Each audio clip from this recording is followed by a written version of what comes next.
Hello friends, welcome back my YouTube channel MS Maths. In this video we are going to discuss about a theorem. Theorem जो कि vector space से related है, basis से related है, इसमें हम देखने वाले हैं यहाँ पे इस थ्योरम का प्रूफ। थ्योरम बहुत इंपॉर्टेंट थ्योरम है। इस थ्योरम का यूज करके हम नेक्स्ट जो फर्दर थ्योरम्स हैं उन पर जाएंगे। तो ये थ्योरम जो है वो इंपॉर्टेंट इसलिए है क्योंकि जब भी इस थ्योरम की हम बात करते हैं तो यहाँ पे vector space, basis, linearly independent, इन सभी का कॉन्सेप्ट जो है वो यहाँ पर बिल्कुल ये एक ही थ्योरम में आपको देखने को मिलेगा। उन सभी रिजल्ट्स का हम यहाँ पर यूज करते हुए इस थ्योरम को प्रूफ करेंगे और इस थ्योरम का रिजल्ट इस थ्योरम का जो प्रूफ है और इसका जो स्टेटमेंट है उसको एज ए रिजल्ट हम आगे एक हमारे इंपॉर्टेंट थ्योरम है जिसमें हम कहते हैं बेसिस एंड डायमेंशन के लिए हमारी थ्योरम होती है W1 प्लस W2 का बेसिस, जिसके ऊपर एग्जाम्स में क्वेश्चन 100% आता है। उस थ्योरम के प्रूफ के लिए हम इसका यूज करेंगे। तो बेसिकली यहाँ पे आपको कह रहा है कि if β1 β2 βm spans V over F, it is nothing but a vector space। एक वेक्टर स्पेस को यहाँ पे β1 β2 βm जो है वो स्पान कर रहे हैं, मतलब ये इसके बेसिस हो जाएंगे। अब देखो, जब ये इसके बेसिस हैं और दूसरा ये कह रहा है कि S जो है वो क्या है, इस वेक्टर स्पेस का सबसेट है। तो S आपको क्या दे दिया यहाँ पे, मैं यहाँ पे इसके प्रूफ की बात करता हूं और हम इसमें से जो गिवन है उसको निकाल रहे हैं। S is nothing but a subset of V। अब V के सबसेट है, इसका मतलब अल्फा अगर S से बिलोंग कर रहा है, it means alpha 1 belongs to V। अगर अल्फा 1 S1 का एलिमेंट, S का एलिमेंट है तो वो V से भी बिलोंग करेगा। मतलब इसका मतलब ये है कि V को अगर कोई बेसिस जनरेट कर रहा है, लाइक β1 अगर इसको जनरेट कर रहा है, मैं थ्योरम का ओवरव्यू आपको देने की कोशिश कर रहा हूं, इसी ओवरव्यू के चलते हम थ्योरम को पूरा प्रूफ कर लेंगे। अगर यहाँ पे β1 जो कि V के एलिमेंट को, V को स्पान कर रहा है, इट मींस हम उस बीटा को, उस अल्फा को बेसिकली जो कि इसका एलिमेंट है, इसको हम बीटा के फॉर्म में लिख सकते हैं, यानी कि बेसिस के फॉर्म में लिख सकते हैं, उसके लीनियर कॉम्बिनेशन में लिख सकते हैं।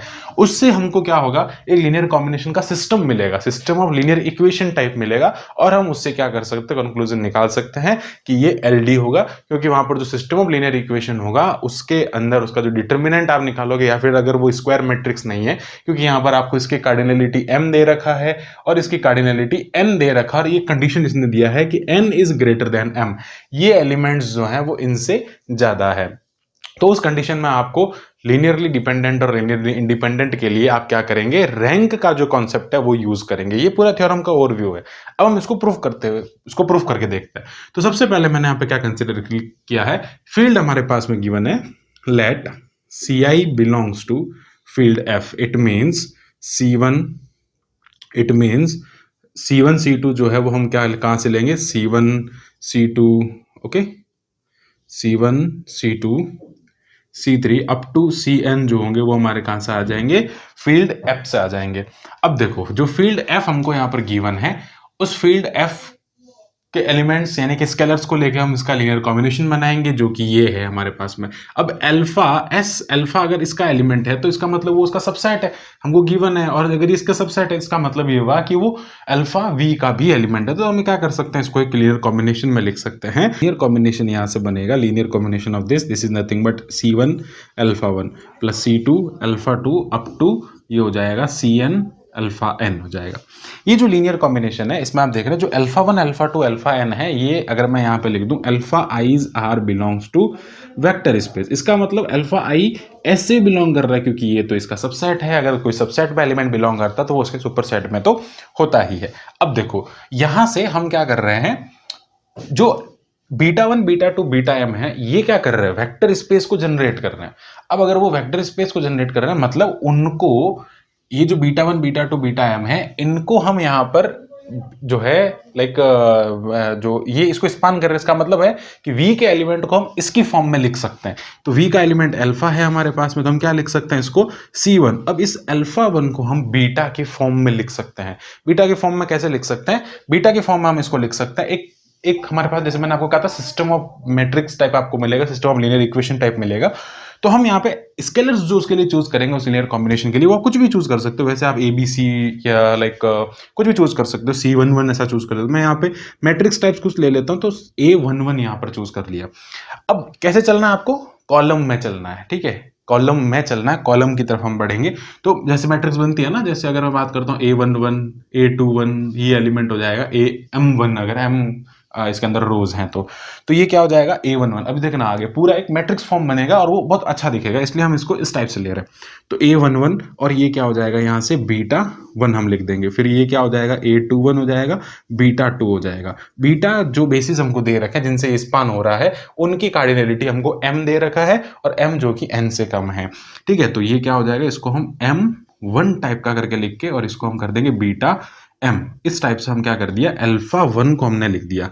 अब क्या कर देंगे, α2 को लिखेंगे तो वो क्या हो जाएगा A12, ऐसे कॉलम वाइज चलना।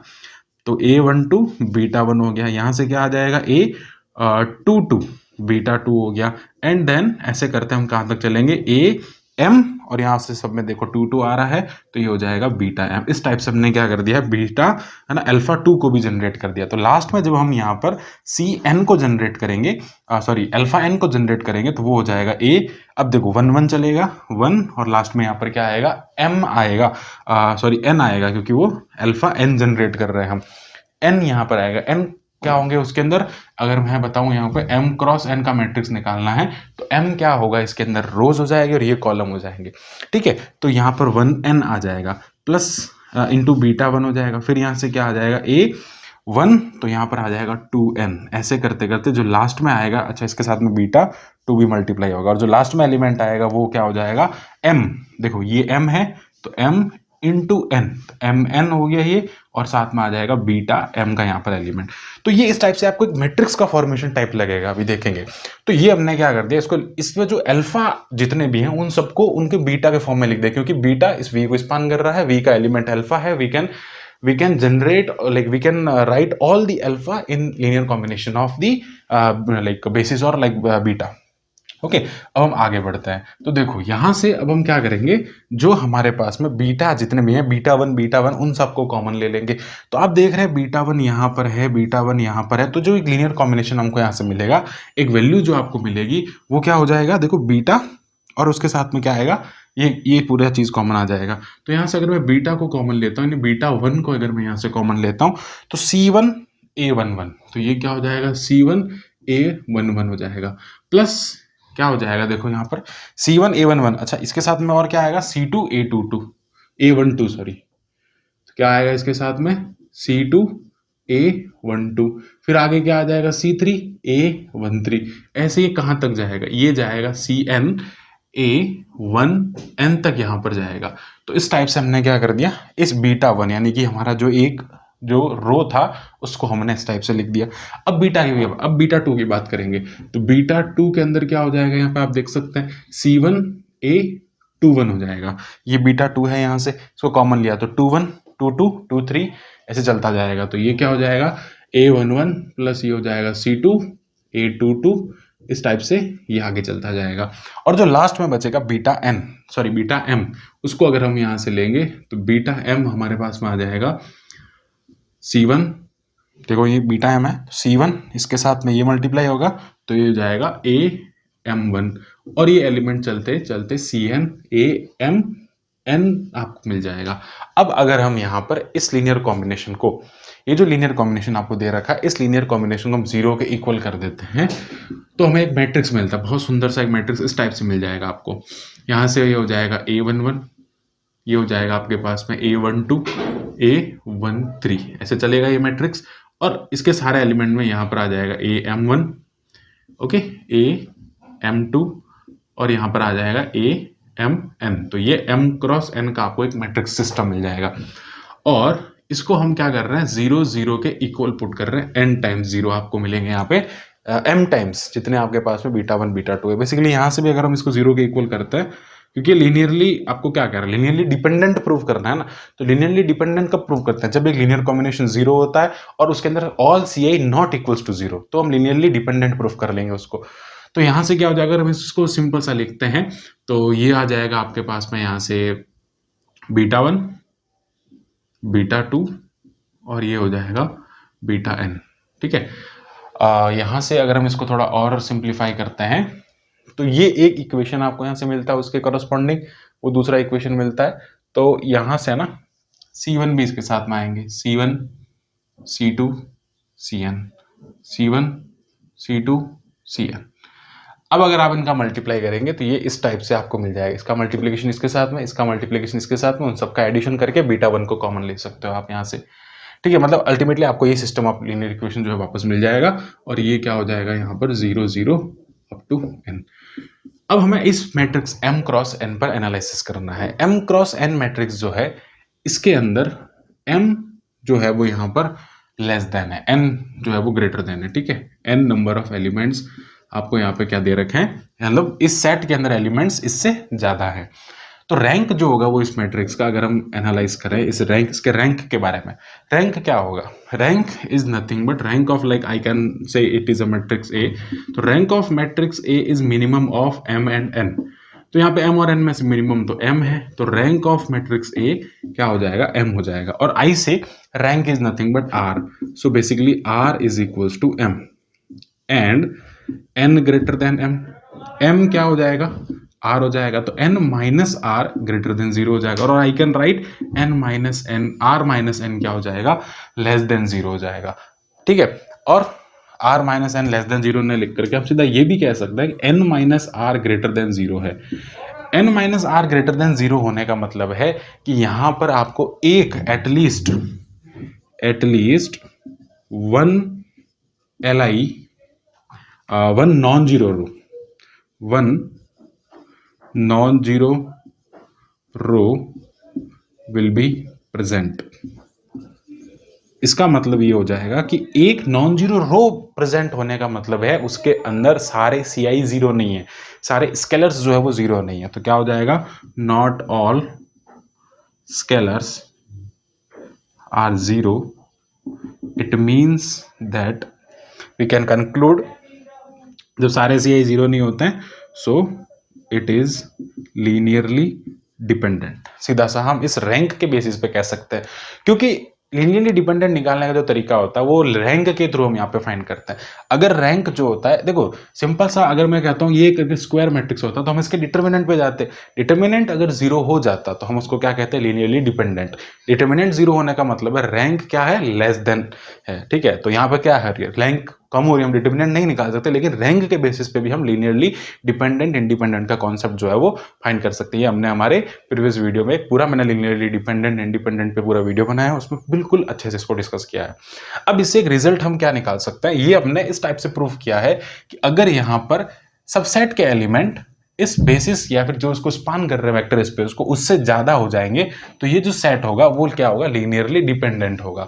तो अगर इस सेट को लीनियरली इंडिपेंडेंट बनना है, if S is a linearly dependent, then the element is, like the element in S can't be more, like can't be, element जो है वो इसके अंदर क्या होना चाहिए, ज्यादा नहीं होना है, मतलब ये कंडीशन नहीं बननी चाहिए। तो element can't be exceed, element can't be exceed by the span of v। तो सिंपल सा मतलब है कि अगर इसको li होना होगा तो क्या करना होगा, n ग्रेटर देन m नहीं होना चाहिए, n less than equal m हो सकता है।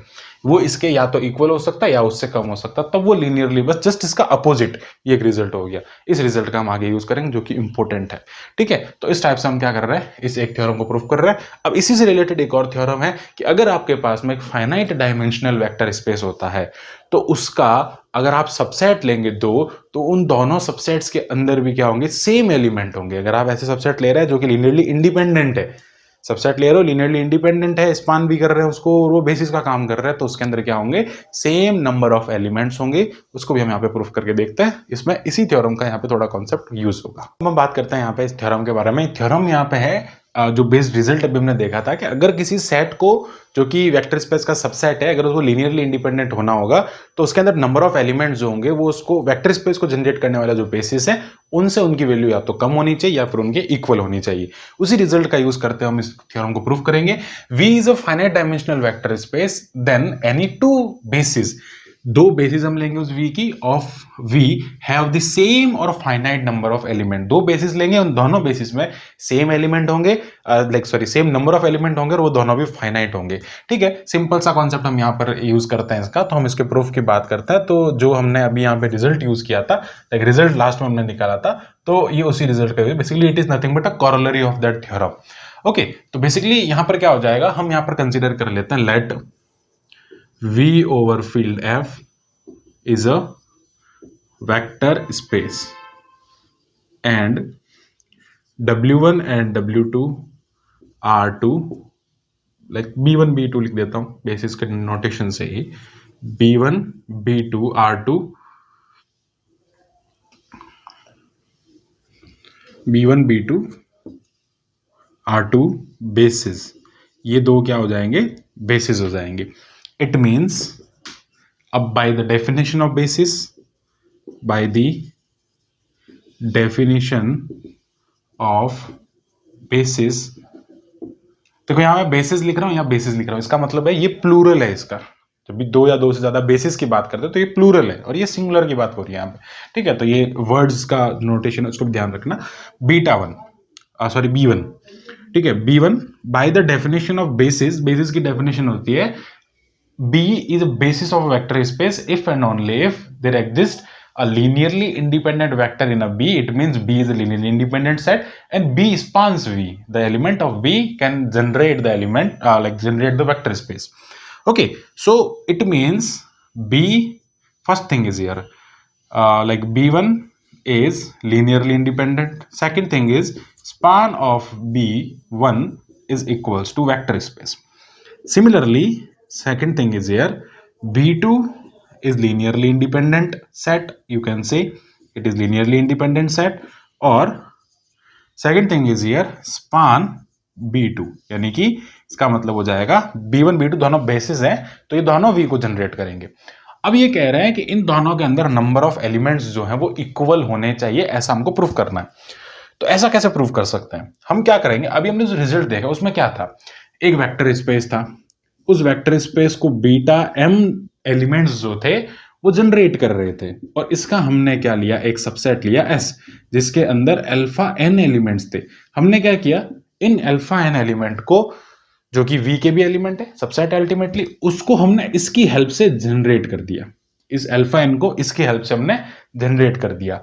तो उससे क्या हुआ, इसके अंदर अगर n एलिमेंट m से बड़े हो जाते हैं तो ये LD हो जाता है, अगर n less than equal m हो जाता है तो ये Li हो जाता है। तो यहाँ पे जो ऑपरेशन हो रहे हैं वो किन दो सेट्स के बीच में हो रहे हैं, एक हो रहा है बेसिस और you can say it is nothing but a spanning set. ये एक क्या दे रखा है आपको, सेट दे रखा है जो कि कैसा है, Li है या LD है।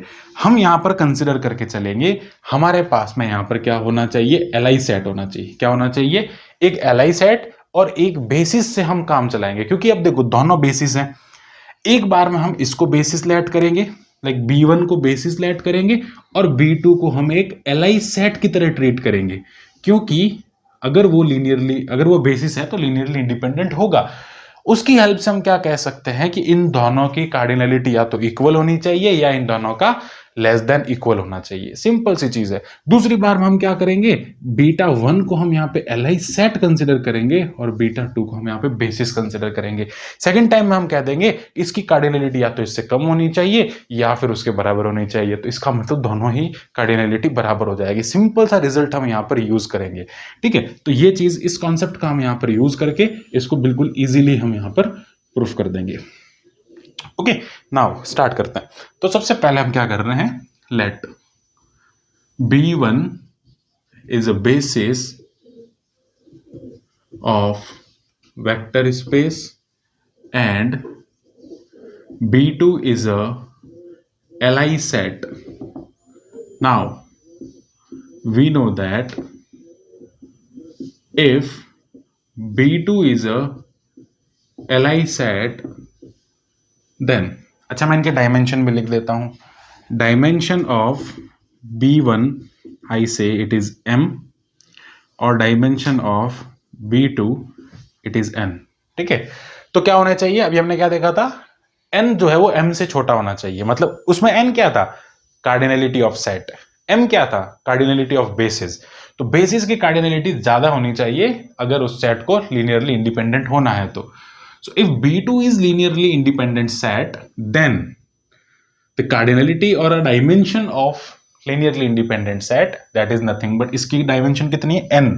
तो n यहां पर क्या होनी चाहिए, छोटी होनी, n मतलब like cardinality of B LI set, कोई भी एलआई सेट होगा उसकी कार्डिनलिटी बेसिस से कम होनी चाहिए, n less than equal m। अब इस m को उस थ्योरम से कनेक्ट ना करें, n इसका आप यहां पे सीधा सा मतलब ये देखें, रिजल्ट ये कहता है कि अगर आपके पास में S is a Li set, S is a set which is Li और it is nothing but a subset of V, तो अगर ये Li है इसका मतलब क्या होना चाहिए कि cardinality of S should be less than equal cardinality of B और इक्वल। ये कार्डिनलिटी का साइन है, मैं आपको शॉर्ट फॉर्म में रिजल्ट के फॉर्म बता दिया। अगर ये LD होगा जो कि हमने प्रूफ किया था थ्योरम में, तो क्या था, ये ऐसे ग्रेटर देन इक्वल था, तो उसमें कैसा था, n लेस देन हमने प्रूफ किया Li के लिए होना चाहिए और n ग्रेटर देन m अगर दिया था तो इसका मतलब वो LD था। हम यहां पर इस रिजल्ट का यूज करने वाले हैं। तो Li सेट हमने किसको कंसीडर किया, B2 को, तो B2 का कार्डिनलिटी या B2 का डायमेंशन इससे कम होना चाहिए। सिंपल सा, this is equation number 1। Now let B2 is basis of vector space VF and B1 is a Li set of vector space V1, so that similarly हम इसी result से क्या कर लेंगे, B1 if B1 is Li set then क्या होना चाहिए, M means set किसको हमने कंसिडर किया, B1 को, उसकी कार्डिनलिटी लेस देन होनी चाहिए किससे, बेसिस की कार्डिनलिटी n से। This is our equation number 1। यहां तो हम कह रहे हैं n लेस देन m होना चाहिए, यहां कह रहे हैं m लेस देन n होना चाहिए। So by equation number 1 and 2 m equals to n होना चाहिए। मतलब इन दोनों का dimension of B1 is equals to dimension of B2, दोनों क्या होने चाहिए, इक्वल होने चाहिए। इट मीन्स अगर आपके पास में कोई वेक्टर स्पेस V है, ये कोई वेक्टर स्पेस है, इस वेक्टर स्पेस के दो बेसिस हैं V1 और V2, ये एक फाइनाइट डायमेंशनल वेक्टर स्पेस है, इसका डायमेंशन कैसा है, फाइनाइट है। तो जो इसकी बेसिस होंगी इनमें भी क्या होंगे, नंबर ऑफ एलिमेंट्स जो होंगे वो कैसे होंगे, फाइनाइट होंगे, और दूसरा क्या होगा, इसके अंदर नंबर ऑफ एलिमेंट इक्वल भी होंगे, सेम कह सकते हो, इक्वल कह सकते हो। ठीक है, तो इस रिजल्ट का यूज करके हमने पूरा इसको जनरेट कर दिया है। So this is all about the theorem. ये थ्योरम उससे रिलेटेड थी, उसका जो स्टेटमेंट है, जो रिजल्ट है, वो याद रखें, बहुत इंपॉर्टेंट रिजल्ट है। उसके थ्रू हम आगे बहुत सारी इसका यूज हम थ्योरम्स में करने वाले हैं। So thanks for watching my video, keep watching MS maths, and इसी टाइप के फॉर मोर वीडियोज के लिए हमारे चैनल को सब्सक्राइब करें। Thank you, bye.